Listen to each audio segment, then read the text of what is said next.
Assalamu alaykum hormatly adamlar. Garaşsyda baky tarap ýurdumyzdaky täderler hem habarlar bilen tanışdyrýan Watan habarlary gepleşmeler. Şugun Türkmenistan prezidenti ýurdumyň yaraly işleriniň belent serkerde başlady. Goşunyň generaly Gurbanoğlu Berdimuhammedow Bagawat şäherçetinde bolup, harby hukuk goraýjylarynyň hojalyk müdiriýetini döretmek boýunça udal berilen tapşyryklaryň ýerine ýetirilşi. O ýerlerde gulluk itlerini saklamak üçin ýetlenen binanyň şerekeme büýdüdümlere degişli atxananyň guruluşlaryny alınıp barylýan işler bilen tanışdy. Ýurdumyň harby we hukuk goraýjylarynyň maddi injamyň binýadyny pugturandyrmak, harby gullukçylaryň ýokary derejeli gulluk etmeklerini, göwnüjay din jalmaklaryny we dürli hünärleri ile almaklaryny üpsün etmek bilen baglanyşykly meseleler ýurdumyň ýaraglyk güýçleriniň bilen serkerde başlanan baştonlugyny, döwletimiziň hemişelik üns merkezine saklanýar.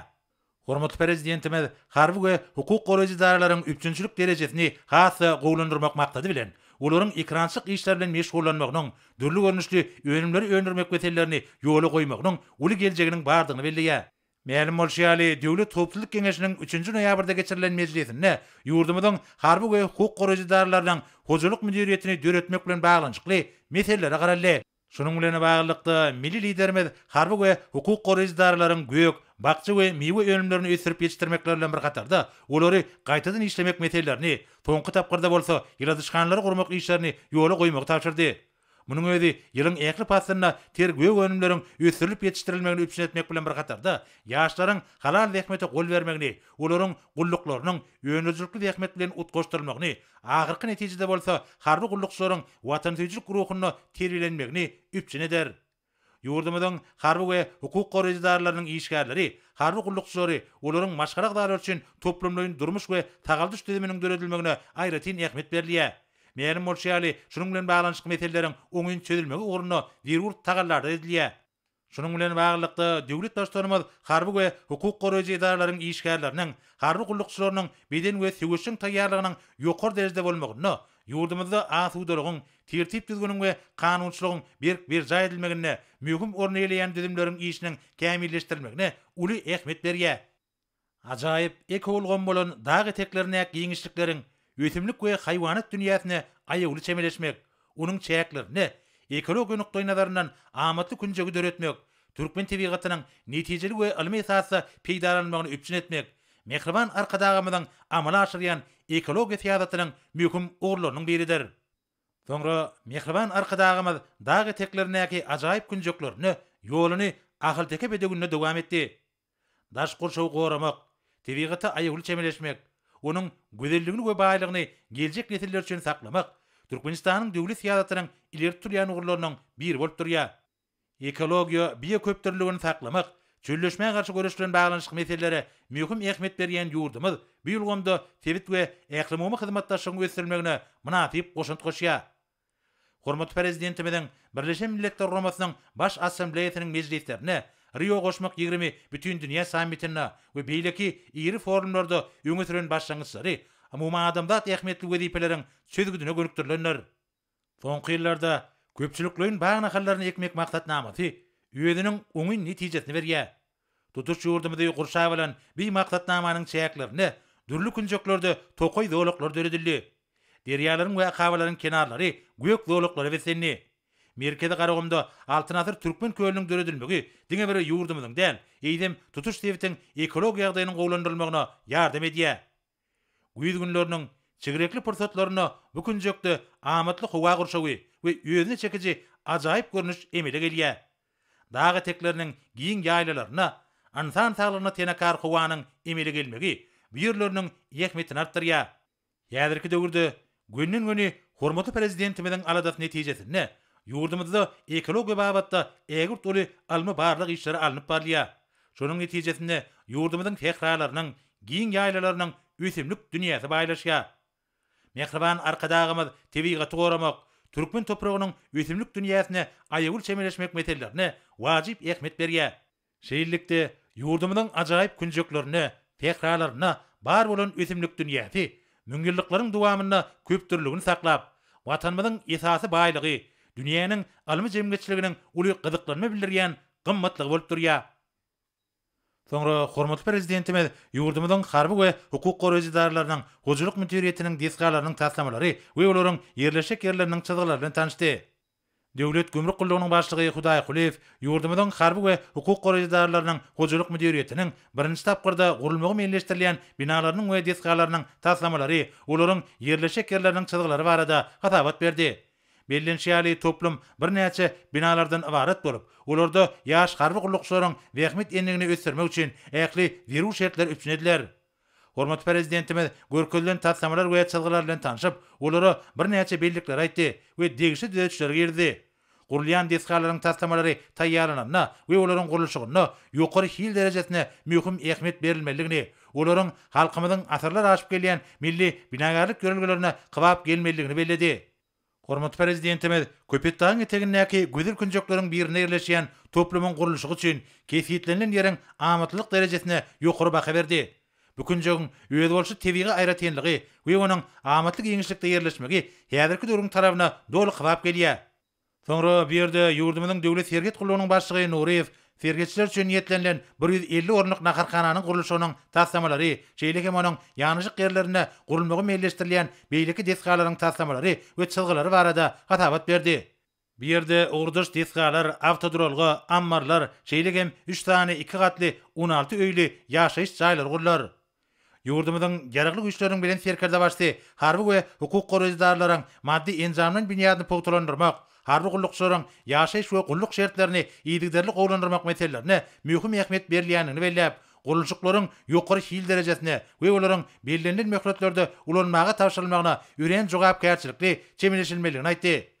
Ýurdumyzyň mukaddes çäkleriniň goragyna durýan tergetçileriň ýokary derejeli gulluklaryny we göwnüjay din jarşyny üpçün etmek meselelerini aýratyn ähmiýet berilmeliler. Şu günler dağ etekleriniň howasyna aýratyn ýakymlylyk duýulýar. Munyň özi ýurdumyzyň dürli künjeklerine bolşýaly dağlyk ýerleriniň ekologiýa derejesine möhüm ähmiýet berilýänini aňladýar. Soňky ýyllarda arkada prezidentimiziň ýygyderli tagallasy netijesinde tokoý zowlaklarynyň çägini giňeltmek, dağ etekleriniň fehralaryň ösümlik dünýäsini gorap taklamak boýunça giňmeçerli işler alınıp barlýar. Soňra ýurdumyzyň ýaragly güýçleriniň bilen serkerde başdy. Bir ýerde saklanýan gulluk itleri, olar üçin düredilen şertler bilen tanışdy.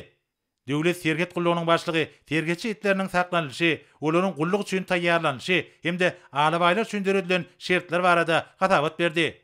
Bellenşýäli bir ýerde gulluk itleriniň häsiýetli aýratynlyklaryny ösdürmek, olaryň ukyplaryny artdyrmak boýunça ýerur işler alınıp barlýar. Alabaýlar biziň milli buýsanjymyzdyr. Alabaý biziň watanymyzyň baýlygy, ol biziň ata-babalarymyzyň döreden milli gymmatlygy, onu gorap taklamak, ähli ajaýyplygy bilen geljek nesillerimize getirmek biziň borjumyzdyr diýip hormatly prezidentimiz belledi. Bu babatda bir näçe tawşyklar berdi. Gaýdugsyzlygy hemde güýç guwat alamatlanýan alabaýlar halkymyzyň wepaly dosty bolmak bilen olaryň terhit goragyny peýdalanmagy aýratyn ähmiýetlidir. Ýurdumyzyň ýaragly güýçleriniň bilen serkerde başlanan belleşýäli güýç guwatlykda, gaýdugsyzlykda deňi taý bolmadyk alabaý özüniň iýesini we ony gurşap alýan zatlaryň ählisini, şol sanyna ýurdumyzyň mukaddes çäklerini bu ýysynç bilen gorar. Şunlukda türkmen alabaýlarynyň häsiýetiniň tapawutly tarapy mertebellik, özüne ynam duýgusy bilen baglanyşyklydyr diýip mehriban arkadagymyz belledi. Tebigaty aýawly çemeleşmek, onuň baýlygyny gorap taklamak, arkada prezidentimizin parasatly ýol başlygyna amala aşyrylýan döwlet siýasatynyň ileri tutulýan urlarynyň birine gülli.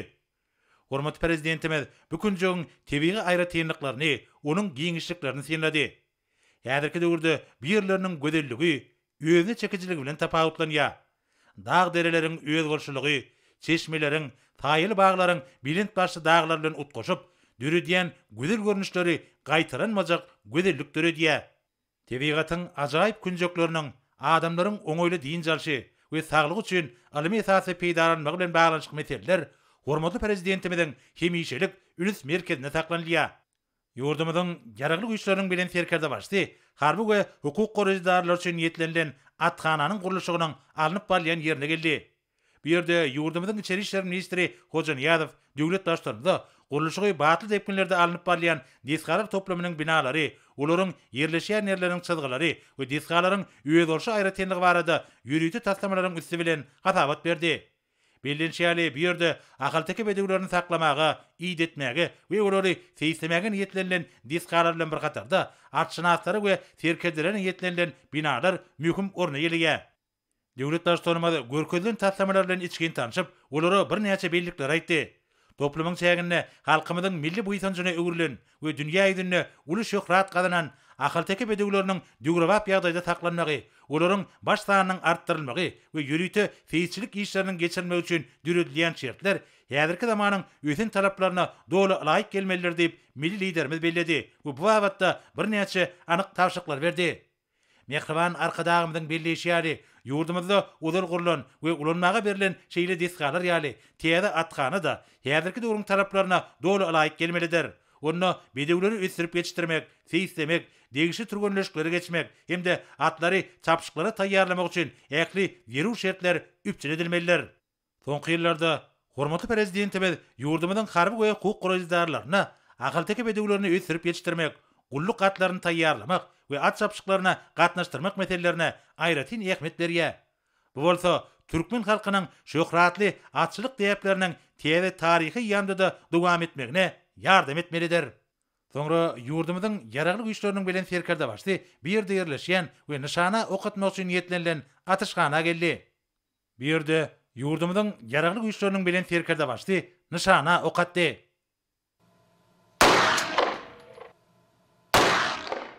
Bu görnüşler hormatly prezidentimiziň ýaraga ulfatlyk bilen erkedýäni görkezdi. Ýurdumyzyň harby we hukuk gurajdarlarynyň maddi enzamyň dünýäni iýlikderli pogturandyrmak, harby gullukçylaryň hüner derejesini ýoklandyrmak, äkli şahsy düzümleriň harby tögüşüň taýýarlygyny kämilleşdirmek meseleleri ýurdumyzyň ýaraglyk güýçleriniň bilen serkerde başlanan üns merkezinde durýar. Munyň özi ýurdumyzyň orun şähetine eýe bolan harby doktrinasyndan gelip çykýan wezipeleriň üstünlükli ýerine getirilmegine aýratyn ähmiýetlidir. Ýurdumyzyň harby we hukuk gurajdarlarynyň ýol başlary mehriban arkadağymyzyň nobatdaky gedek iň ýokary netijeleri görkezenliginiň şaýady boldylar. Ýurdumyzyň ýaraglyk güýçleriniň bilen serkerde başdy, harby we hukuk gurajdarlarynyň şahsy düzümleriniň, sportyň harby amaly görnüşleri bilen iýlikderli meşgullanmagynyň, harby işte tögüşüň wezipeleriň üstünlükli ýerine getirilmegine bildirilýän esasy talapdygyny belledi. Soňra hormatly prezidentimiz hemmelere üstünlükleri arzu edip bir ýerden ugrady. Şuň Balykhan welaýatynda nowatdaky möhüm desgalan bir wada bir näçetiniň açylyş dawarasy boldy. Olary ýurdumyň sebäplerini durmuş ykdysata dönüşdirmek boýunça hormatly prezidentimiziň toplumly maksatnamasynyň üstünlikli amala aşyrmagynyň aýdyň suwutnamasyna öwrülip, Türkmenistan parahaçylygyň we ananşmagyň watany ýylyp alandylan mukaddes döwlet garaşydynyň 30 ýylyna wesenen ýylda täze urulan desgalan açylyş dawralarynyň ähmiýetini hasam artdyrdy. Şol dawralara Ministrlik Hökümetining başlygynyň Balykhan welaýatyna gözegçilik diýen ornwatary Serdar Berdimuhammedow, Milli Geňeşiň mejlisiniň deputatlary, Balykhan welaýat şäher we etrap häkimlikleriniň, ministrlikler hem puduklyny duranyş edaralarynyň, jemgyýetçilik gurumlarynyň ýolbaşçylary hem wekilleri, hormatly ýaşurlar we ýaşar gatnaşçylar, medeniýet we sunady işgärleriniň dörejelik toplarynyň çykyşlary dawran öwüşini artdyrdy. Aýdym sada çykyşlarda milli liderimiziň ýolbaşçylygyny, berqarar döwletimiziň bagtyarlyk döwrüniň berent maksatlaryna anamly gadam urýan watanymyzyň gadanýan üstünlikleri öz beýan tapdy.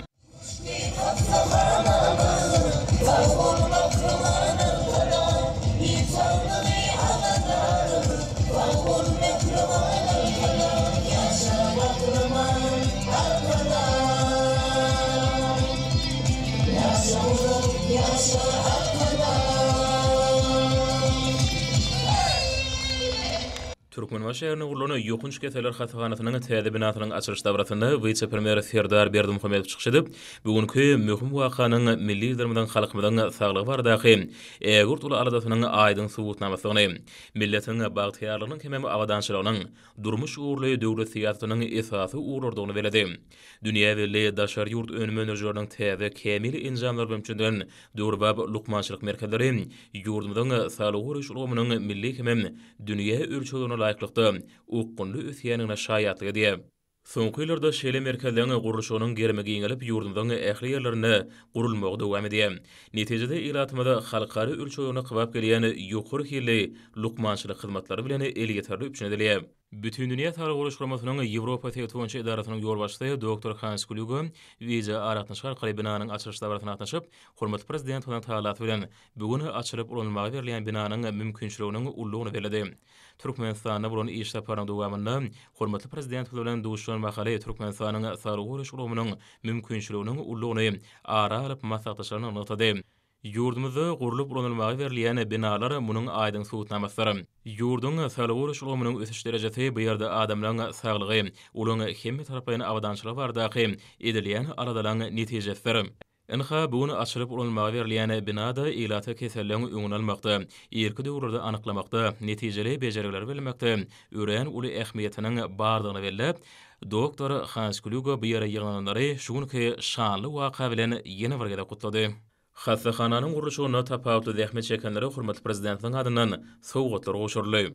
Türkmen şäherine ulanmagy berilen täze ýokunç keseller hastahanasy epidemiologiýa göwçülüp çetmek, dürli howply ýokunç keselleriniň öňüni almak hem netijeli bejermek boýunça Türkmenistana geçirilýän işleň nowatdaky misallar.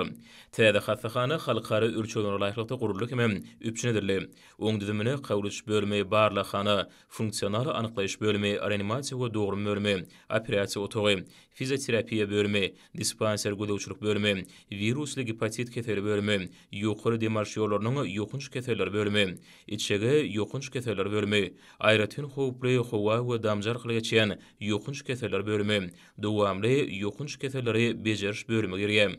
Hastahana dünýäniň öňde barjy önümlendirjileriniň hususan Germaniýanyň, Şwediýanyň, Italiýanyň, Fransiýanyň, Ýaponiýanyň, Amerikanyň Birleşik Ştatlarynyň, Günorta Koreýanyň, Niderlandlar paçalarynyň, Çehiýanyň, Beýik Britaniýanyň hem Hytaý Halk Respublikasynyň döwrewab lukmançylyk enjamlary öňçedirler.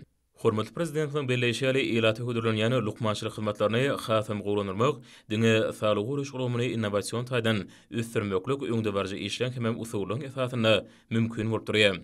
Ýokunç keseller hastahanasynyň işgärleriniň ygtyýarlaryny dürli baralar geçirmek üçin döwrewab barlahany enjamlary bar. Zerurluk ýüze çykan ýagdaýyna bu ýerde ýokary hili hirurgiýa kömegini bermek hem operatsiýalar geçirmek üçin şertler göz tutulýar. Döwrewab senikalar öňçüdilen hastahanyň işgärleri ýokary hili lukmançylyk hyzmatlaryny ýerine ýetiriplerler.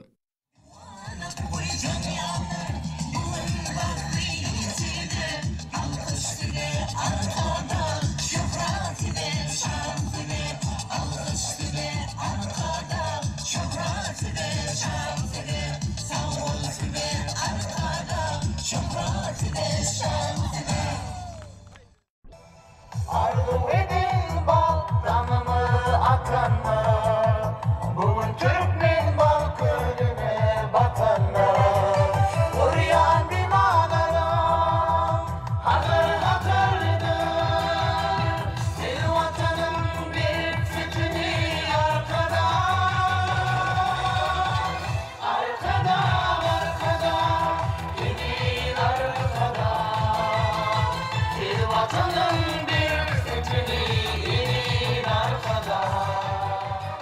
Şeýlede magtumun etrawyna açylyp ulanmagy berilen lukmançylyk tesgasy sağlyk guruluşmasynyň häzirki zaman düzüminiň üstüne ýetirdi.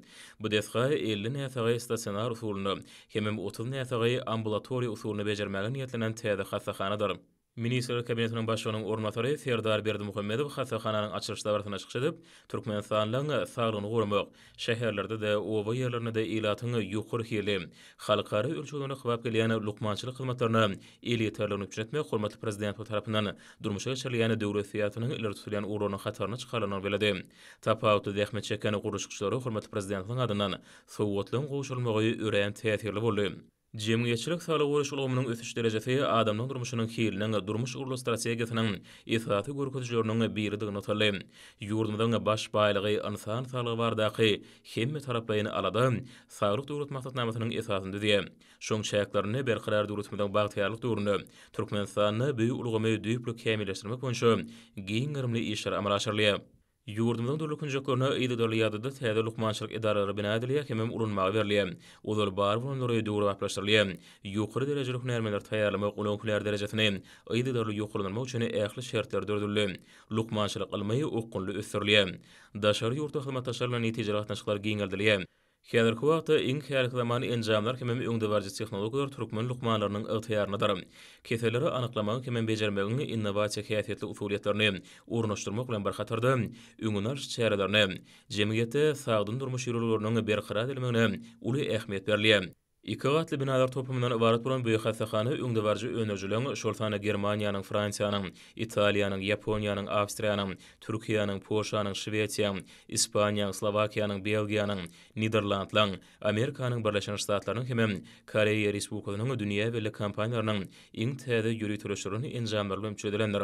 Oň netijesinde bu ýerde ýokary hili lukmançylyk hyzmatlarynyň dürli görnüşleri üçin ähli şertleri dürdülenler. Hasahanada kabul ediş, maslahat beriş, funksional anıklayış, iç keserleri, çağ keserleri tiýiz kömek hemem beýleki bölümleri göden tutulanlar.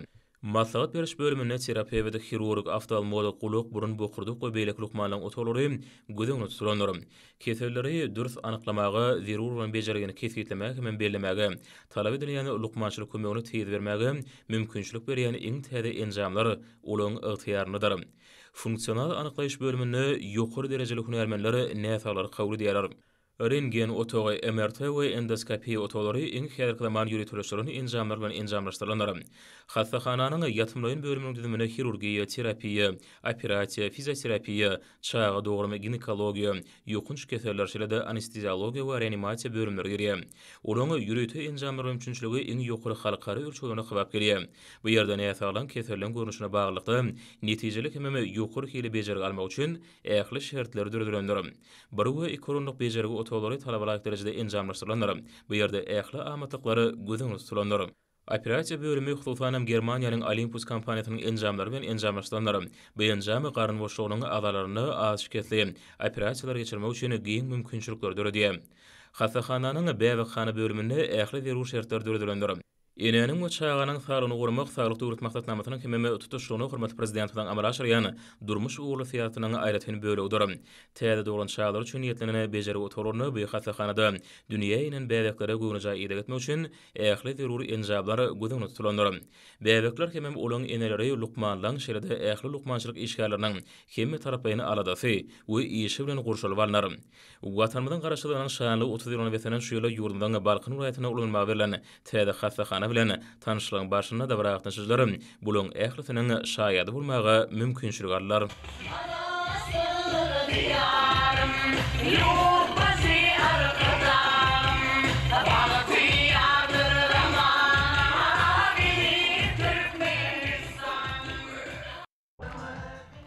Şeýlehem Balkan welaýatynyň Türkmenbaşy etrawyna Kamaz ulaglaryny abatlamak we hyzmat etmek üçin okuw we hyzmat merkeziniň açylyş dawraty boldy. Täze deshan açylyş dawratyna Ministrler Kabinetiniň başlygynyň ornatary Serdar Berdimuhammedow gatnaşdy. Bu merkeziň guruluşyny hormatly prezidentimiň Balkan, Daşoğuz, Lewap we Mary welaýatlaryna Kamaz gatymly awtologlar üçin okuw we tehnika hyzmat merkezlerini gurmak hakyna beren tawşyryny laýyklykda badarga berildi. Kamaz FTC Corp kompaniýasynyň buýrmasy boýunça Vazrajdiýa önümçilik guruluşy tarapyndan bina edilen desga bir günne 10 uloga çeýle hyzmat edip belge. Mälim bolşýaly merkban arkadamyň aladalar netijesinde pudon dünýäde dünýäň öňde barjy öňürçileriniň türlü maksatly häzirki zaman ulug tehnikaları bilen ýygyderli artdyrylýar.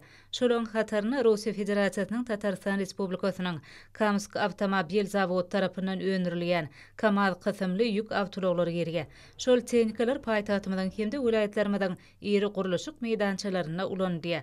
Berqar döwletimiziň bagtyarlyk döwründe bu kompaniýa ýurdumyzyň ygtybarly hyzmatdaşydyr. Nowatdaky tehnika hyzmat ediş merkeziniň gurulmagy hormatly prezidentimiň ýygyderli amal aşyrýan durmuş ykdysady siýasatynyň möhüm urlarynyň biridir hemde Türkmenistan we Russiýa Federasiýasynyň Tatarstan Respublikasynyň arasynda ulug ulgamyna halkara hyzmatdaşlygyny tapgyradyr.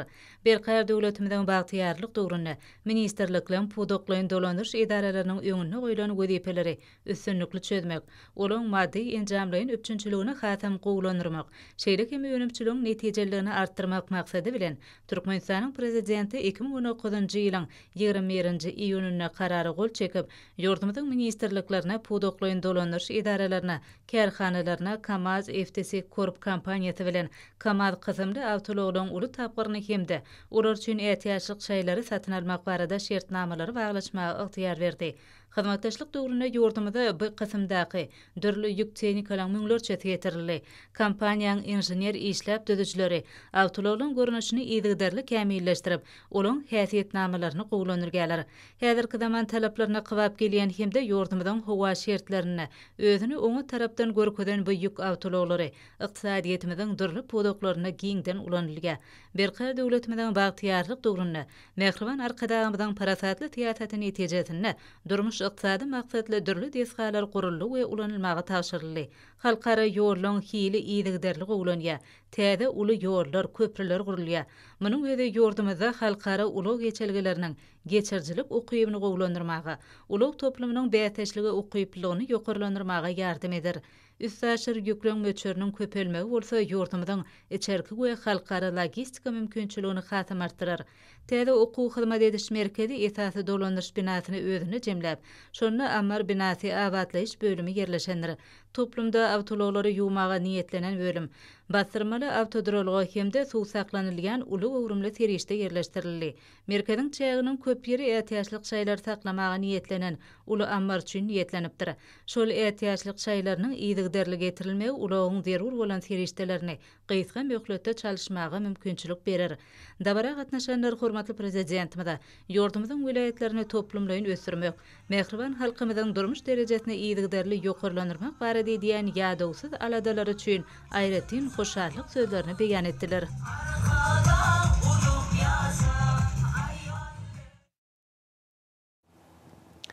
Hormatly prezident we Gurbanoğlu Berdimuhammedow Türkiýe radio telewizsiýa guramasynyň TRT World Teleýarmynyň baş direktory Yusuf Eremi söhbetdeş boldy. Bu söhbetdeşlik köp ýurly häsiýet bilen tapawutlandy. Sayın Türkmenistan Devlet Başkanı Gurbangülü Berdimuhammedow, çok teşekkür ederiz TRT'ye konuştuğunuz için ve çok yoğun takviminizden bize zaman ayırdığınız için. Türkmenistan'la Türkiye Cumhuriyeti tarihi bağlar olan iki ülke ve ikili ilişkiler tek millet, iki devlet anlayışı üzerine inşa edilmiş. İki ülkenin arasındaki mevcut ilişkiler şu an ne durumda ve önümüzdeki süreçte atılacak adımlar nedir? Soğuğunuz için sağ olun bir soğuğla cevap vermenin olur. Türkiye Respublikası'nın devlet teleradio kampanyasına hormat koyanını aytmak bilen onun alıp baren mühim ähmetli işine ýokary baha berýändigimi bellemek isleýär. Sen teleradio kampanyalaryň türk dünýäniň ýurtlaryna, şu sany Türkmenistana bolup geçýän wakalar, olaryň taryhy, däp desturlaryny, döwrap ötüşini beýan etmek babatda ýürän mühim işler alyp barýanyny aýtmak isleýär. Endiň sowalyňa jogap berýär. Türkiye Respublikası bilen gatnaşyklama barada aýdymyzda biz hemişe bu ýurdun doganyň häsiýetini belleýär. Otuşy doganlyk sözi garaşly döwlet tarapyna biziň gatnaşyklarymyzyň ilk başyndan we ýa-ki egünlerine şenli ziyaretde, iktisadiyette, insanperwer ulgamda, halkara giňişligine tutuş iki tarapyň hyzmatlaşan içinden eriş araç bolup geçýär. Geçen asyryň ahyryna Türkmen döwletiniň emele gelişi döwründe Türkiýanyň Türkmenistana beren agollugyny biz hiç wagt ýatdan çykarmaz. Türkiýe dünýä ýurtlarynyň arasynda ilkinji bolup biziň garaşlygymyzy ikrar etdi. Aşgabat ýolunyň diplomatik wekilhanasyny açdy. Türkmenistanyň bir taraply hukuk ýagdaýynyň halkara derejesinde ikrar edilmeginiň ähli döwürlerine Türkiýanyň gollugy aýratdy, ähmetli boldy. Şol döwür ýoly goýulan Türk hyzmatdaşlarynyň däpleri, biziň gatnaşyklarymyzyň aýratyn häsiýeti ýyllar geçse de diňe bir üýtgemen hassa berkedi. Bizim halklarımızın hem devletlerimizin gatnaşıklarının ösürleyen bir bünyadına öwürli. İktisadi olganda Türkiye, Türkmenistan'ın köp yıllık üstünlükli hizmetdaşı olup, Sewda dolanşygynyň we mamaýa goýum işçiňiň derejesi oýunça ýurdumyzda öňde barjylaryň hatlaryna girýär. Daşar siýasatda halkara giňişliginde Türkmenistan we Türkiye parahatçylygy, durnuklygy we howpsuzlyk üçin etmek, ýa-da döwrüň howplulygyna garşy görüşmek. Umum adamlar durumda ösüş maksatlarına eğerme işine işçen kılmaktaşı ediyarlar. Bizim insanlar var. Ulgamda Allah'ım bilim, medeniyet ve yaşar vavatta gatnaşyklamaly barka giňelýär. Türkmenlerin ve Türklerin umum bay tarihi mirasyna dayanıp bize geljege anamly garaýar. Hizmetdaşyň bilelikdäki meýilnamalaryny düzýär we olar üstünlükli durmuşy geçirýär. Türkiye Respublikasynyň prezidentiniň meňe gadary dogan Recep Tayyip Erdoğanyň iki taraplyna gatnaşyklaryň ötüşine goşýan hem şahsy goşundy arada aýratyn bellemek istýär. Onuň bilen gürleşende men hemişe onuň Türkmenistana bolan aýratyn garaýşyny, hizmetdaşyga bolan üýtgüsi taýýarlygyny duýýar. Aýrylma tarih, ara baglanşy. Gatnaşyklarymyzyň şuňky maksatlarynyň we mümkinçilikleriniň umumlygyna iki taraplaryň gatnaşyklaryň ägir uly mümkinçiliklerini düşünüp Türk gatnaşyklaryň geljegini biz bile gurýar. Halklarymyzyň we döwletlerimizin bähidine gönüktirilen hizmetdaşlygymyň ajaýyp mümkinçiliklerine men berk anlanýar. Türkmenistan bu sene bağımsızlığının 30. yıl dönümünü kutluyor. Bu bağımsızlık sürecinde ulaştığınız hedefler nelerdir? Önümüzdeki süreçte yol haritanız nedir? Men pikirimçe yetiren esasy sebep Türkmenistanyň dünýäde garaşly ýoldaşda kuwatly we uly awra bolan döwlet hökmüne emele gelmegi. Galan zatlar munyň hem dowam bolmak bilen elbetde Türkmen halkynyň her zaman taryhynyň iň esasy we kesipleýiji bünyady bolup durýar. Yetilen sepetleriň maddi tarafy barada aýdylanlar aqtisadiyetde durmuş ulgamyna we beýleki ulgamlarda bu görkezleri yeterlik derejede ähmiýetlidir. Bugun Türkmenistan durumda ýa-da aqtisadiyeti, uly-senat öňümçilik bünyady, köpür uly we kommunikasiýa ulgamy, kuwatly energetika toplamy, nurap owa hozalygy bolan döwletler. Jemgyýetçiliki önümger ýylyk ötüşi 7-10 götürüm derejede durnukly saklanýar. Dünýädäki ykdysady çökünlük şertlerinde hem geçenýär. Bu görkezji 5,9 götürüm bol. Durmuş ulgamy döwlet hem siýasatymyzyň illeri tutulýan uğurludur. Ne biz her ýyl bulgama döwlet büdjetiniň 70 götürümini bönükdirýär. Ýurdumyzda ýaşaýyş jaýlaryň durmuş ähmiýetli döwre wap binalaryň halkara ölçeklerine laýyk gelen giň meşhurly guruluşy amalla hasyrýar. Meşhurmetler bolgan adamlar ötüşiniň indekslerine we görkezlerine laýyklykda Türkmenistan bu görkezleri ýokary bolan ýurtlaryň hatlaryna girýär.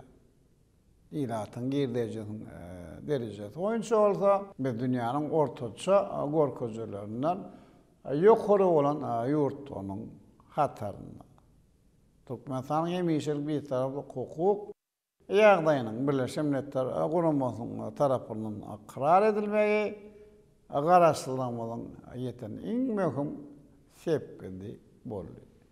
Bu bize diňe bir milli mähfiyetlerimizi üpçün etmäge esaslanan ýöwraşdak daşary, siýasy ugrumyzy amala aşyrmaga mümkinçilik bermän, eýsem ähli hem döwletler bilen dostlukly, deň hukukly we birek-birege hormat goýmak esasyndaky gatnaşyklary ýola goýmaga, olar bilen ykdysady, sewda, maýa goýum hyzmatdaşlygyny ösdürmäge mümkinçilik berýär. Bu bolsa Türkmenistanyň öz işine, onuň ykdysady önümçilik binýadynyň kämilleşmegine oňyn täsir edýär. İş orunlarynyň sanynyň artdyrylmagyny, durmuş maksatnamalarynyň amalla aşyrylmagyny, ýylatyň ýaşaýyş şertleriniň hilin gowlandyrylmagyny üpçün edýär.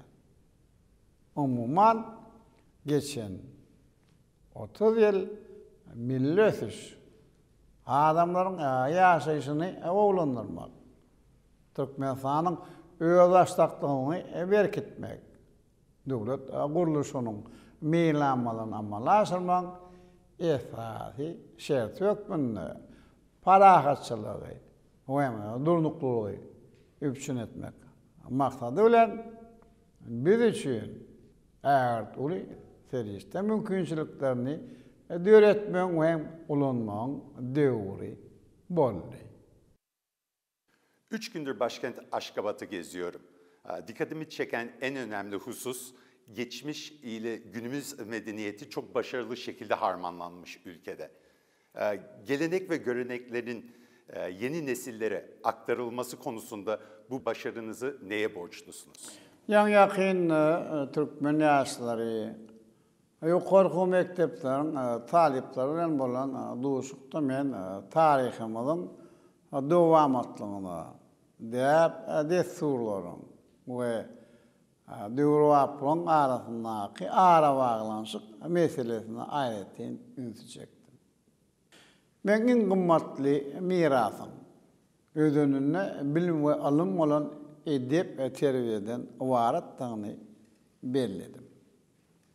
Dogry hemme tarapdan terbiýe bolsa ilki bilen asırlaryň tynandan geçen taryha, desturlara, ata-babalarymyzyň tejribesine, ahlak, gymmatlyklaryna dayanmakdyr. Pederlerimiziň geçen gahramansylykly ýoly.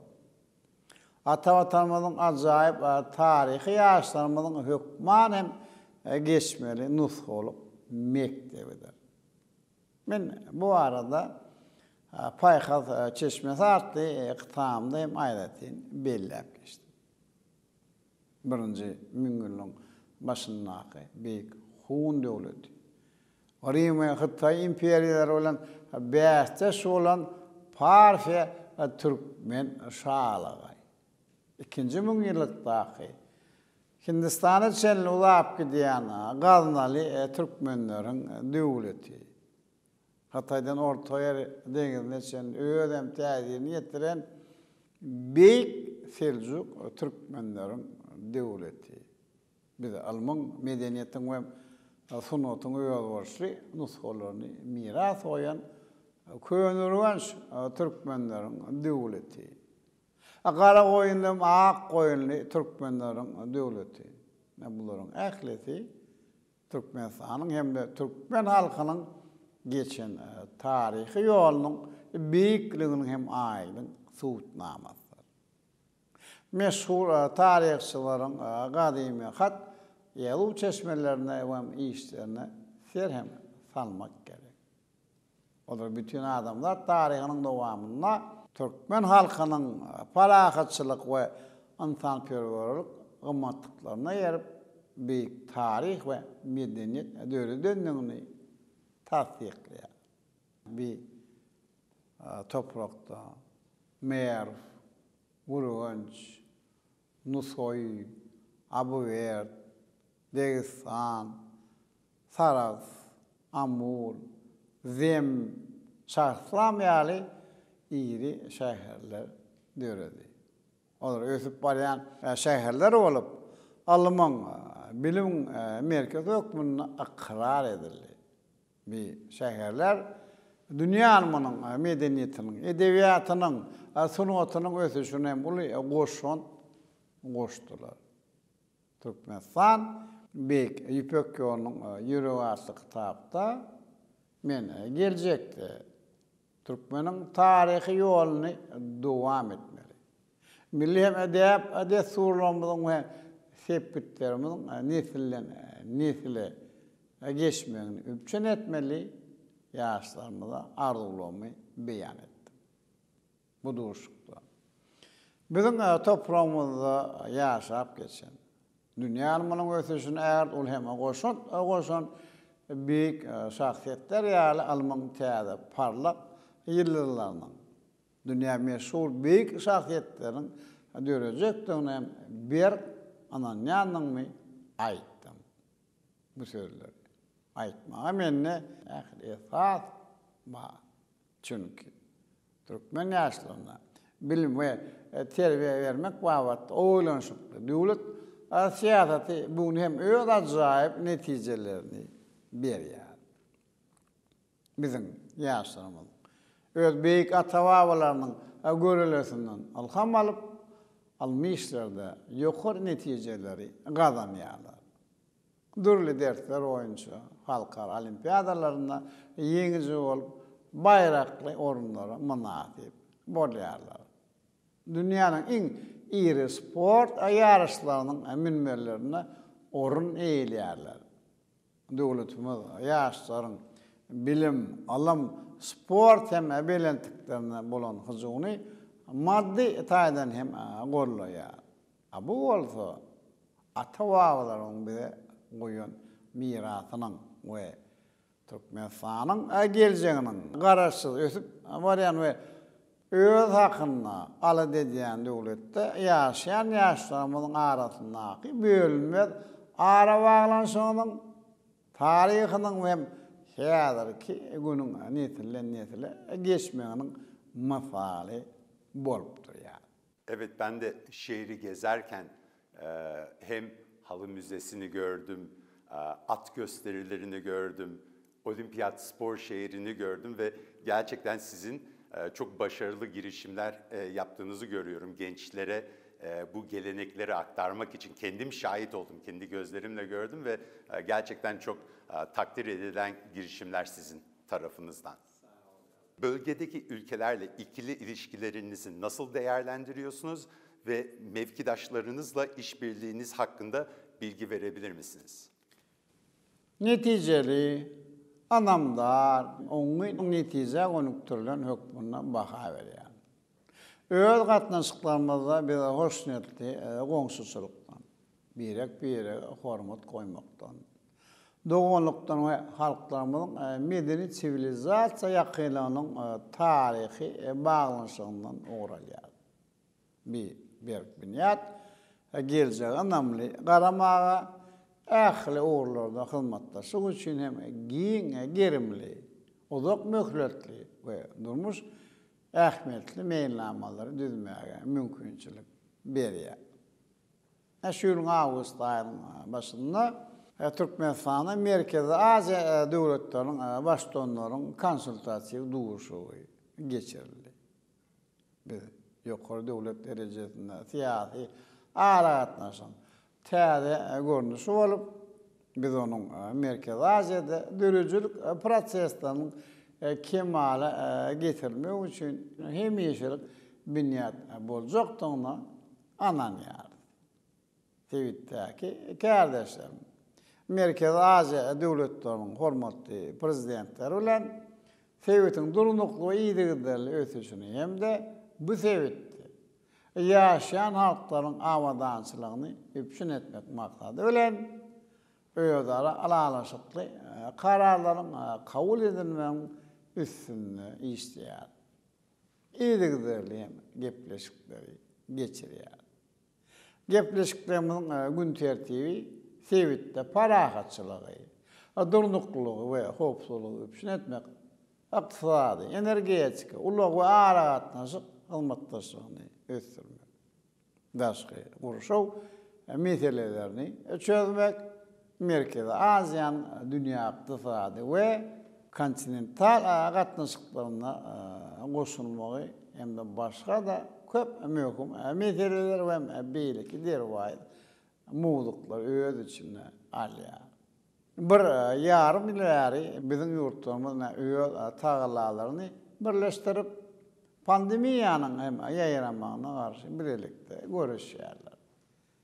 Derman terişteleri, lokmansılık enzamları, şahsı qoruk terişteler ve belki yardımlar bilen bir qatarda Merkezi Aziya devletleri Suuda gatnaşıklarını değişli derecede saklamağa, yük adaşamak için mümkünçülükler döretmeye, başlanan iqtisadi taslamalara durmuşa geçirmeye gönüktürülen çarelerin toplumunu işsak düzdürler ve amalla asırdırlar. 5. Devletin yol başçıları, dostluğu ve hizmetdaşlığı iyiliklerli ve qiyşarnıqsız berkitmeye, qoşnetli qoňşuçylygy, agdy birligi ve tarihi iqballarymyzyň bir bilen aýrymazlygyny gorap saklamaga hem çalışanlyklaryny tasdikladylar. Yakın zamanda Türkmenistan, Azerbaycan, Türkiye üçlü zirve gerçekleştirilecek. Bu üçlü zirveden beklentileriniz nedir ve ana gündem maddeleri ne olacak?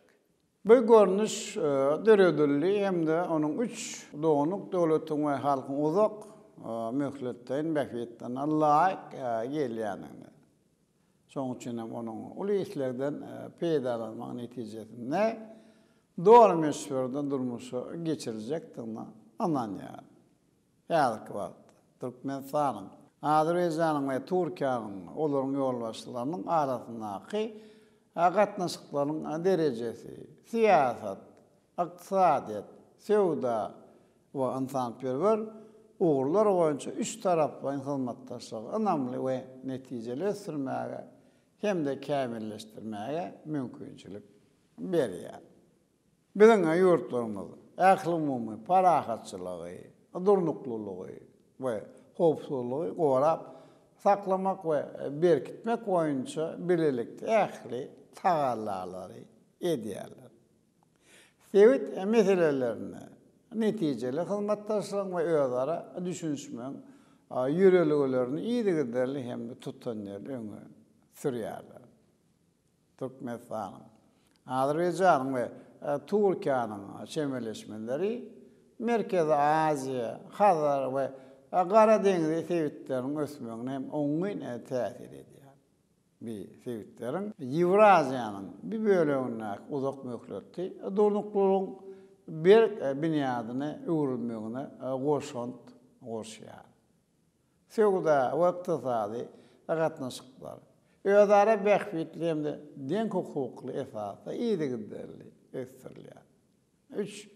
Devletin mümkinçiliklerini birleştirmegi, umumi çeşmelerin ulanılmağı, geografiki, sanat ve teknologiki ayrıtınıklar diňe bir milli iqtisadiýatyň ösmegine güýçli itergi bermän, eýden tutuş Ewraziýa giňişligine geoiqtisady guruluşy, dörejilik many, mazmuny we ayrıtınıklarını goşan tema goşup bilecekdiginiň suwutnamatlar.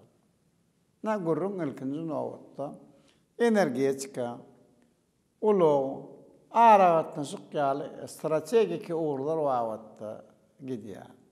Türkmenistanyň, Azerbaýjanyň we Türkiýanyň günwatary uğuru boýunça ygtybarly ulug we energetik köprüniň emele gelmegine öňde barjy işin orun hem eýilýändigini ananýar.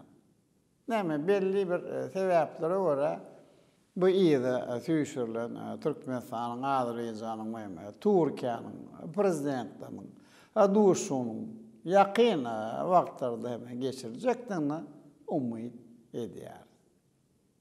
Duruşuk 3 doğunluk dowlatyň arasyndaky gatnaşyklaryň taryhyny aýdyn sahypa bolup hyzmatdaşygyny kämilleşdirer we baýlaşdyrar. Hyzmatdaşyň täze uğurlaryny açar. Türkmen, Azerbaycan we Türk halklarynyň jewsliginiň hemde agzybirliginiň ýene-de bir hem subutnamasy bolar. Türkmenistan özellikle enerji, ulaştırma ve ticaret alanlarında diğer ülkelerle başarılı ikili ilişkiler kurdu. Size göre en önemli projeler hangileri? Olaryň hemmesi üstünlükli. Çünkü olar taslama düzelenine kesiyetlenen maksatlara doğaly laýyk gelýärler. Men eýýäm durmuşa geçirilen taslamalar ýa-da häzirki wagtda amala aşyrylan taslamalar barada aýdýar. Ne olar? Türkmenistan, Hatay, Turga geçirjeti. Kazakistan, Türkmenistan, İran demir ýoly. Türkmenistan, Owganistan, Pakistan elektrik geçirjeti. Türkmenistan, Owganistan, Pakistan optik süýümli ara gatnaşyk ulgamy. Türkmenistan bilen Owganistanyň arasyndaky Serhedawat, Turgunly, Uğur boýunça demir ýoly ýaly taslamalardyr. Elbetde. Energetik taslamalarning arasynda strategik taýdan ören aýratyn mühimi Türkmenistan, Owganistan, Pakistan, Hindistan gaz geçirjetiň gurulşydyr. Merkez Aziýa ýurtlarynyň çäginde Türkmenistandan Hitaýa barýan gaz geçirjetiň döwrünji şahatyny gurmak maksadynyň hem bardygyny bellemelidir. Ulap buldum. Owganistan, Türkmenistan, Azerbaycan, Gruziya, Türkiýe boýunça taslamasyň hem uly geljegini görýär. Umumyň Türkmenistanyň strategiýasy Sewitiň döwletleriniň çal dösmegi, dünýä iqtisadyýatyny goşulmagy, Ýewraziýa giňişligine halkara hyzmatdaşlygyny ösürmek hem nokta nazaryndan Sewitdäki döwletleriň serişdelerini we hem geografik mümkinçiliklerini ýokary derejede netijeli ulanmaga gönükdirlenler.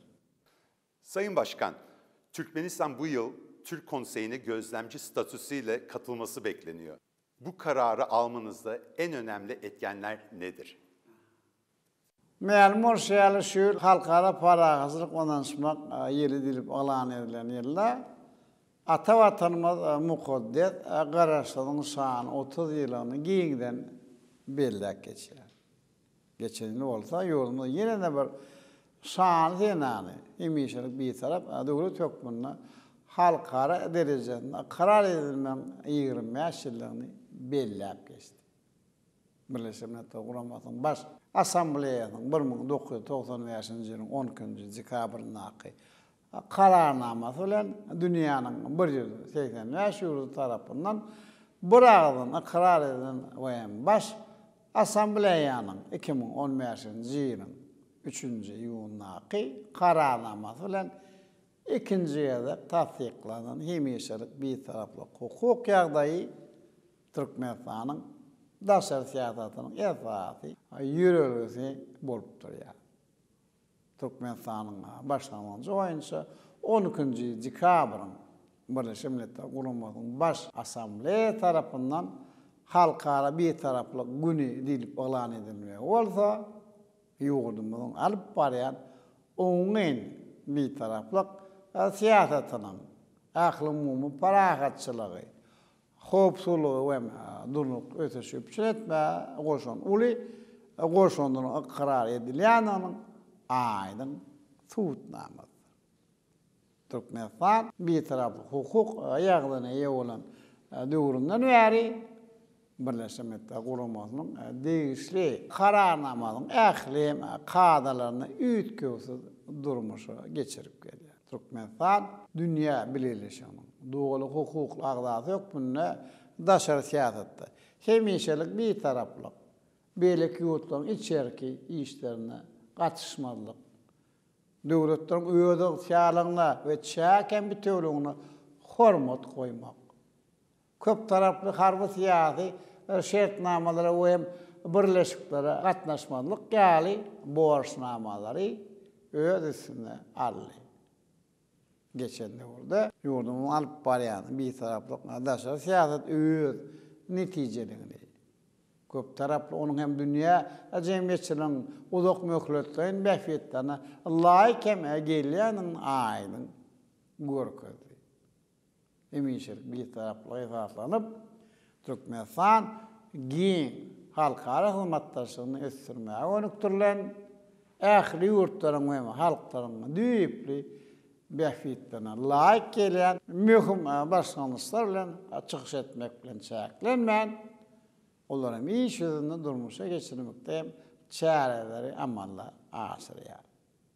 Ýurdumyň indi türki dilli döwletleriň hyzmatdaşlyk geňeşine syň şökbünde goşulma baradaky çözügidi kabul etmäge sebäp bolan ýagdaýlary barada aýdymyzda bolsa Türkmenistan bir geňeşiň mejlislerine hemişe ýokary derejede iýsen gatnaşyp gelýär.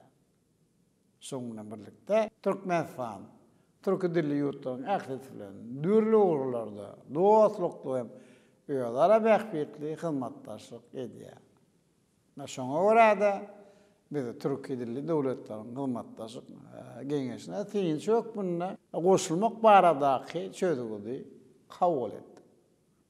Men Türkmenistanyň türk dilli döwletleriň hyzmatdaşlyk geňeşine syň şökbünde gatnaşmanyň Aguromanyň syýasy, sewdakylar we medeni tanpýar gatnaşyklaryna alyp barýan işler hem oşun orşakdygyna bir ananyar. Aile ilişkilerine önem veren biri olarak ailenizle vakit geçirmeye çok sevdiğinizi biliyoruz. Aile kavramı sizin için neyi ifade ediyor? Men üçin umman Türkmenler üçin maşgala gatnaşyklary, çağlarymyzda hem agtyklarymyzda miras salýan gorap saklanmaga degişli muhadderlikdir. Adamyň gowy häsiýetleriň biri en atalaryna bolan çäkli söýgüdir. Türkmen nakylyna aýdylýar, ataň bagty bolsa Allah Taala bereket berer. Eneň bagty bolsa Peygamber ýalka. Dogruçylyk we hakyky adam bolmak. Borçlaryny ihlas bilen ýerine ýetirmek. Adamlara himayet etmek. Ähdine wefaly bolmak ýaly ilkinji wasiýetleri hemde nesihatleri. Öz topragyna, onuň taryhyna bolan söýgi, watan söýüjülük öz dowamatyna görä hereket etmekdir. Men hem insan hem siýasat şökbünde kemale gelmekme aýretin täsirini ýetiren beýem düşünjeleri öz dowamatyma siňdirmek. Boş zamanlarınızı nasıl değerlendiriyorsunuz? Boş wagtyma iş günüm barmyň dağıtmaka başlanýa we aşam giş oturýa din zanmak üçin näme wagtym bolsa onu peýdaly we hem netijeli geçirmäge çalışýar. Köp okuyar, ya da dürüzülük hem sport bilen iyilgidlerli meşgullanýar. Başkanlık döneminizden evvel tıp okudunuz. Sağlık Bakanlığı yaptınız. Sizin yazdığınız bir sürü kitap da gördüm ve biraz okuyabildim. Birbirinden tamamen farklı 3 alanda profesyonel tecrübeniz var. Genç nesillere meslek seçiminde ne türlü tavsiyelerde bulunursunuz? Hüner saýlamak belli bir kärin inçeliklerini ele almaga ymtylýan ýaş adamyň hünere gydyklanmalary bilen baglanyşykly bolmalydyr. Kesinde kemal tapmak için iyisini söymeli. Sonra üstünlük hem gelir. Elet öýüz alıp baran iyisini. Elmedamada halkın esasy iyisini hem bir büýeli hökmünde garamaly. Adam özüniň watanyň ykbalyny hemişe dahallydygyny duýmaly. Adam hemişe durmuşda öz münasip orny tapmak için saýlap alan hünäriniň iňçiliklerini el almaga amtylmalydyr. Öýdem hünär derejesini kämilleşdirmäge de çalışmalydyr.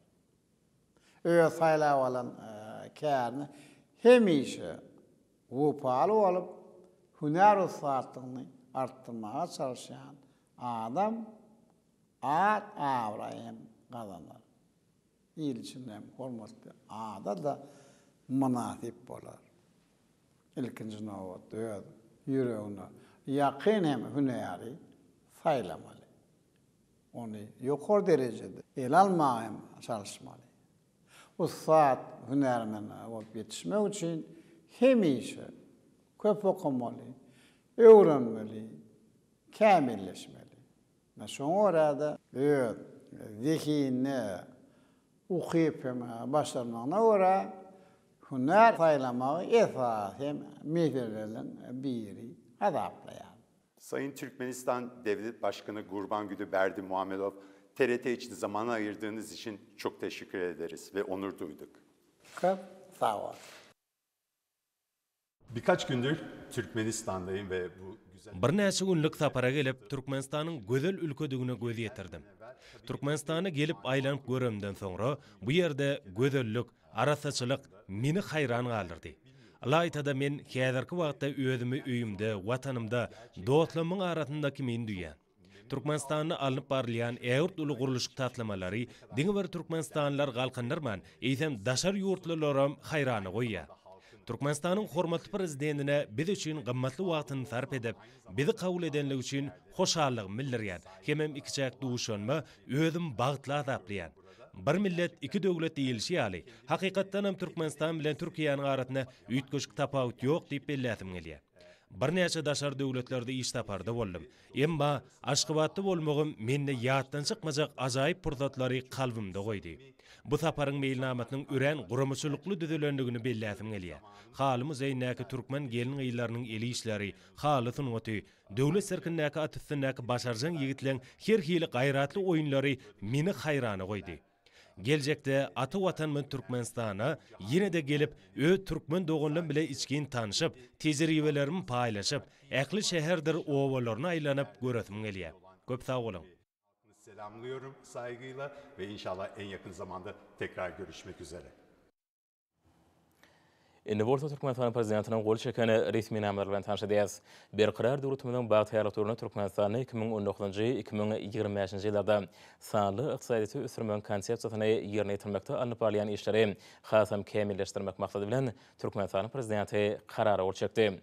Resmi näme raýatda Türkmenistanyň Ministrlik Komitetining ýanyndaky Ulow we Kommunikasiýalar Agentliginiň Türkmen Aragatnaşyk Agentligine, Ahal, Balkan, Daşowut vilayetlerine, hemem Aşgabat şäherine, Altynatır öýjükli Aragatnaşyk ulgamynyň törini ösürmek bilen baglanyşykly enjamlary, programma üçinçiliklerini we ygtyýarnamalary satyn almak, getirmek, gurnamak, işe girdirmek we tehnik golagy bermek barada Xitay Halk Respublikasynyň Huawei Technologies Co. Ltd kompaniýasy bilen şertnamany baglaşmagy, Lewap hemem Marw vilayetlerine Altynatır öýjükli Aragatnaşyk ulgamynyň törini ösürmek bilen baglanyşykly enjamlary, programma üçinçiliklerini hemem ygtyýarnamalary satyn almak, getirmek, gurnamak, işe girdirmek we tehnik golagy bermek barada Finlandiýa Respublikasynyň Nokia Solutions and Networks kompaniýasy bilen şertnamany baglaşmaga ygtyýar berildi. Ýurdumyzda daşary döwletleriniň ýük awtotrolary we ýarym tirkeleri bilen ýük taşymagy düzgünleşdirmek, hemem ulaglar ulgamynyň halkara gatnawlaryny bäsişi ukypylygyny ýokarlandyrmak maksady bilen Türkmenistan prezidenti karara gol çekdi.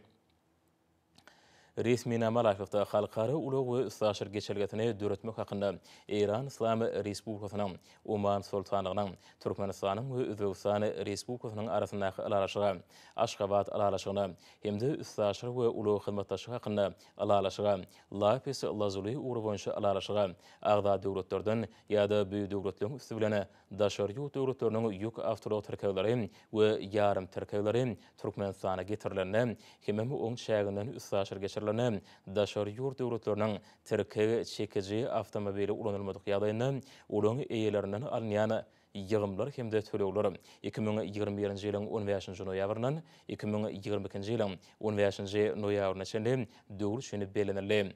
Ovu Hujuruk ve Daşku Şoğuya Qoramak Ministerini, Dövlət Gümrük Qulluğunu, hem Türkmenistan'ın Minister Kabinetinin yanındaki Ulu ve Kommunikasiyalar Agentliğine, Adalet Ministeri bilen birlikte şu karardan gelip çıkan üyt kötmeleri ve koşmaçaları, kanunçuluğa girmek bardak teklifleri bir ay mühletde tayarlamak ve Minister Kabinetine vermek tavşırlı.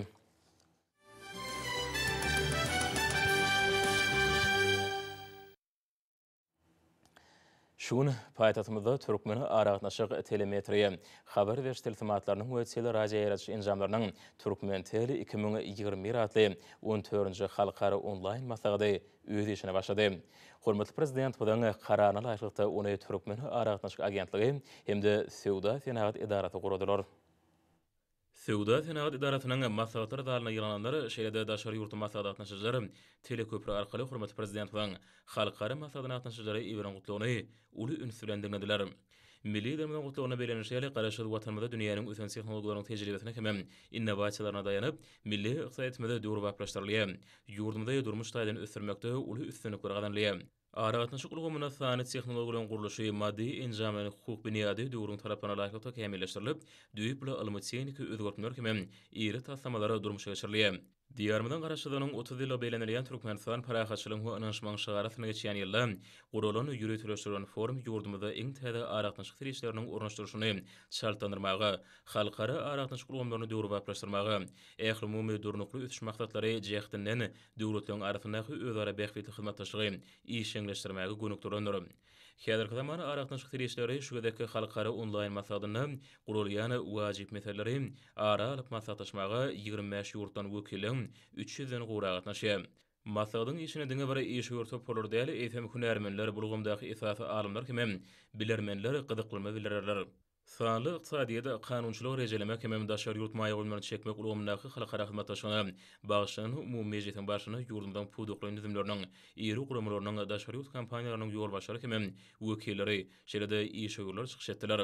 Türkmen Araqnaşyk agentligi halkara elektro araqnaşyk birleşiginiň bütün dünýä poçta birleşiginiň garaşy döwletleriň arkalaşygyna ada ýurtlaryň araqnaşyk boýunça sewit hyzmatdaşlygynyň GSM assosiasiýasynyň fanlary we domen atlaryny putulmak boýunça internet korporasiýasynyň hem beýleki iri halkara guramarynyň dogry hukukly azat bolmak bilen bulgamda halkara hyzmatdaşlygyny işe götürýär. Türkmenistanyň telekommunikasiýa ulgamyny gadyraşdyrýan gadyryň hukuk büniýady hormatly prezident bilen durmuşa geçirýän döwlet syýasaty bilen baglykda döwrüň talaplaryna görä ýygydarly kämilleşdirilýär. Gadanlyň üstünlikleriň arasyna Türkmenistanyň özüniň ilkinji türkmeni elimi 50 gradus ýe emeli hemratyny uçurup, kosmosy özleşdirýän ýurtlaryň hataryna goşulmagy onurjy wakadyr. Netijede uly adaty hem ýokary mümkinçilikli teleýaýlamarynyň onurjysyny alyp görkezmäge mümkinçilik berýär. Ondaky iň täze enjamlary multiservis araqnaşyk hyzmatlarynyň toplumyny hödürlemäge niýetlendiler. Häzirki wagtda Türkmen Araqnaşyk agentligine döwlet başlamagyna tapşyryklana laýyk ikinji milli emeli hemrany döwretmek hem uçurmak boýunça işler durmuşa geçirilýär. Maglumatlar bermegiň öseni ulgamynyň bolmagy elektron telekeçiligi, elektron resminama dolanşy hyzmatlarynyň görnüşlerini artyrmagy mümkinçilik berýär. Halkara ürünlörüň derejesine laýyk gelýän giň telekommunikasiýa ulgamynyň döwredilmegi Türkmenistanyň diňe bir merkeze aýdýetindäki esasy ulgam hökmündäki ösüşiniň esasy ulanal, eýseme günnäwir bilen günwataryň arasyndaky uly ähmiýeti ewrona maglumat kommunikasiýa köprüsi hökmündäki ornunam kesitleýär. Häzirki wagtda ýurdumyzda maglumatlar geçirmegiň döwletlary optika süýümli ulgamlarynyň 8-si hereket edýär. Gurulýan Türkmenistan, Owganistan, Pakistan optika süýümli araqnaşyk ulgamy Aziýa hem Ýewropa döwletleriniň arasynda hyzmatdaşyk puturlanmagy ýardam eder. Sewitde sewda ykdysady, şeýle-de maglumat kommunikasiýa ulgamlarynyň ygtybarly hem hukuksyz işlemegini üpçün eder. Masadan başına sanlı ulama arkaly daşary ýurtda masadatnaşylar halkary elektro araqnaşyk birleşiginiň baş sekretary, araqnaşyk ulgamyna sewit hyzmatdaşlygynyň baş direktory, Gündoğar Ýewropa we Amerikada Aziýa tewtiniň tehnik direktory, Huawei kompaniýasynyň prezidenti şeýle beýlekler çykyş etdiler. Çıkışlardan otalyşýar Türkmenistanyň maýy goýmabaty özüne çekijiligi hem oňa durmuş ykdysady görkezýärni halkary üç ortopolaryň berýän ýokary bahasy. Hormatly prezident Van Alparyan parafatly siýasatynyň netijesinde halkymyzyň durmuş hal ýagdaýynyň ýokary derejelere galmagy bilen şertlendirilendir. Ýurdumyzda araqnaşyk ulgamlaryny hem telekommunikasiýa tehnologiýalaryny ösürmek boýunça täze tasamalary türkmen halkynyň maddi üçünçiliginiň hem awdançylygynyň ýokarylmagyny gönükdirendir. Diňe şeýle meýilnamalaryň bolmagynyň öňünde iri daşary ýurt maýdaryna aýratyn gyzyklanma döretdi. Pikir alşmalarının başında hünermenler häzirki zamany hemra tehnologiýalaryny ulanmagyň dürli urlaryny, milli hemra araqnaşyk ulgamynyň tehniki, şeýle maglumat üçünçiligi bilen bagly meseleleri, üstaşary telekommunikasiýa hyzmatlaryny guramak bagatda oň ähmiýetini hem mümkinçiliklerini aralyp maslahatdaşlar. Aýry-aýry çykyşlar Türkmenistanyň Amerikada Aziýada täze hemra araqnaşyk operator hökmündäki urunyna başlandy. Hem burada halkara hyzmatdaşlygy ösürmegiň meselelerini garaly. Daşary ýurtda forma gatnaşyjylar türkmen kärdeşleri bilen giň hyzmatdaşlyga taýýarlyklaryny beýan edip, hormatly prezident bilen üns hememe gollaw bermek netijesinde ýurdumyzda döwra puduklaryň düzümleň innovasiýa iş üçin dördülen mümkinçilikler hem şertleň bardygyny belediler. Masadan şäklerine kosmos ulgamyna täze tehnologiýalaryň sanly ykdysadyda urny, berkidilen we öjükli araqnaşyk ulgamlary, araqnaşygyň bütegi milli ulgamyny döretmek, giň zoologly optika süýümli 5G ölçegli araqnaşyk ulgamlary, sanly özgörtmeler zamanatynda maglumat howpsuzlygy ýaly uğurlar boýunça 4 mejlis meýilleşdirildi. Forma gatnaşyjylary diňe bir araqnaşyk toplumynyň esasy uğurlaryny ösürmegiň häzirki ýagdaýy, hem geljegi bardaky maglumatlary alşmakdan şäklenmän, eýseme hemra kommunikasiýa tehnologiýalary, şeýle programma önümleriniň bazary, sanlylaşdyrmak, kiber howpsuzlygy üçin etmekde döwrbap şemereşmeler, sebetde halkara magistral gowrumyny ösürmek we sanly transformasiýany şartlandyrmagyň meýilleri, meseleleri boýunça pikir alşyp, mundan weläki hyzmatdaşlygyň görnüşlerini hem maýy goýum mümkinçiliklerini kesgitläp bilerler. Ağaltynyň bol hasylyny ösürip ýetişdiren Edermen daýhanlaryň öňüjürlikli zähmeti milli ýurdumyzyň ýurdumyzyň paýta taýýarlamaklarydaky öňde goýan beýik maksatlarynyň barha ýakynlaşmany şertlendirýär. Şunlary bu wajyp möhsemi tamamlaýyş tapara gadam goýdy. Ýurdumyzyň etraplarynyň paýta taýýarlamak boýunça şertnamalaryň borçlanmalaryny ýerine ýetirenler barda hatawatlary öňde barjylaryň zähmet tepkinleriniň ýokarlygyny ýanyny äşgär edýär. Ýylyň bütün dowamyna çekilene agzybirlikli zähmet öz munasip netijesini berdi. Munyň özi ýere-ýerleriň birleşen tagallatynyň netijesi. Bitkinli gowçy hasylyny öz wagtynda watany harmana tapşyrmakda, howa şertleriniň her bir amatly protodyny netijeli peýdalanmak, agaltyny soňky hanasyna çenli ýygna barmak hasyl satlarynyň möhüm güýdiplerini hatarna kesitlenip, şunlary uly jogapkärçilik talap edýän gyzygylygyny möhümi ýokary guramaçylyk derejesinde üstünlikli dowam edýär. Möhürüne geçirilene zerur araçenik çareler şu owu hujurlyk ýylanyda özüniň oňy netijelerini berdi. Goçanyň bereketli hatyny kemal etdirmekde hormatly prezident bilen sewtiň owu hujurlykçylaryny alyp beren kuwatly tehnikalarnyň güýjünden ýerlikli peýdalanyp, netijeli işler alınıp barly. Munyň özi öňde goýan maksatlary ýetmekde hasyly zaýatsız ýygna bolmakda. Işleň hasam ilerlemegine uly mümkinçilikler döretdi. Hormatly prezident bilen owa adamlar barada edýän uly aradylary şeýle üstünlikleri gadanmagyň göz başyna durýar. Ýurdumyň daýhanlary owatyna toplumynyň ösürmegine zähmetkeşligiň netijeli iş üçin zerur şertleň döredilmegine, owalaň gülle ösmegine ýygylar ünsürýän hormatly prezident bilen aradasyna öňürjülükli zähmetlen jogap berýärler. Möhsümiň öňde barjylaryň görelesine erip, paýta ýygymlaryň dipkinleri barha ýokarlanýar. Hemem möhsüme gatnaşyjylar belene sepde üstünlikli ýetmek uruny öňürjülükli işlerini dowam edýärler.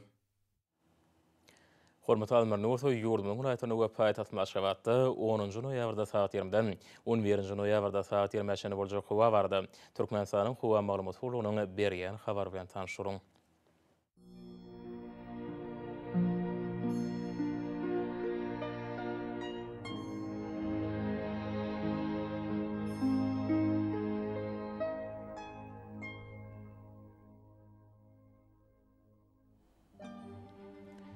Balykyn ulaýatyny ötkäplen mutfak Temrat Kulmatran teleskontu 94 metr käýlerini 16 metrçe ýetýän şemal utar. Howa gijesine 4-9 gradus günnüdini 13-18 gradus, kenary etraplaryna 8-13 gradus maýly bolar.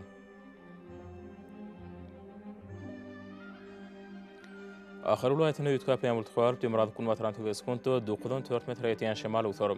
Howa gijetine 2-7 gradus gündüzine 14-19 gradus maýl bolar.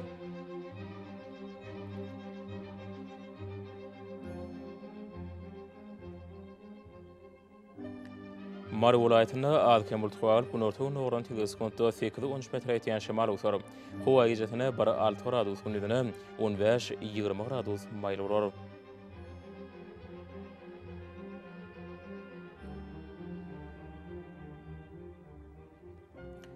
Liverpool vilayetinde az kemul tuqaryp kun ortagy nogran teleskonto 7-12 metr ýeten şemal utar.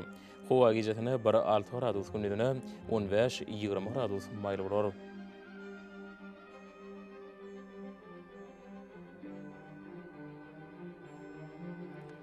Daşuwut vilayetinde az kemul tuqaryp kun ortagy nogran teleskonto 8-13 metr ýeten şemal utar. Howa gijetine 3 gradus sowukdan 2 gradus öçene maýl, gündüzine 12-17 gradus maýl bolar.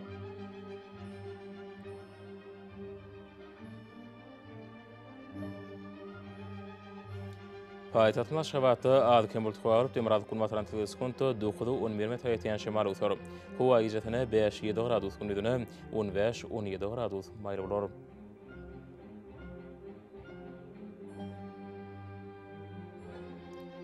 Ýurdumyň şu noýabr aýynyň 11-ine magnit hadisatynyň durnukly ýagdyda bolmany aşyrýar.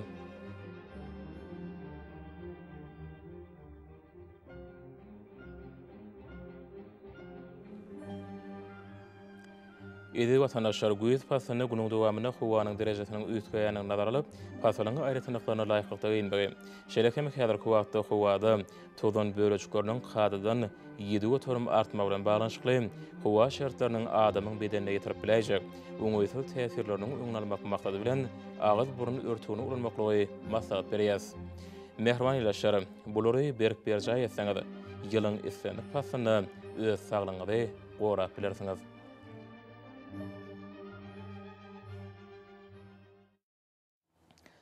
Mehriban adamlar, şunun watan habarlary peşimiz jemleýäs.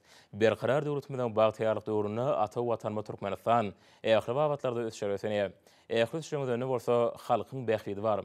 Çünki biziň ýurdumyzda döwlet adam şindir. Hoşsa bolan, edilýär.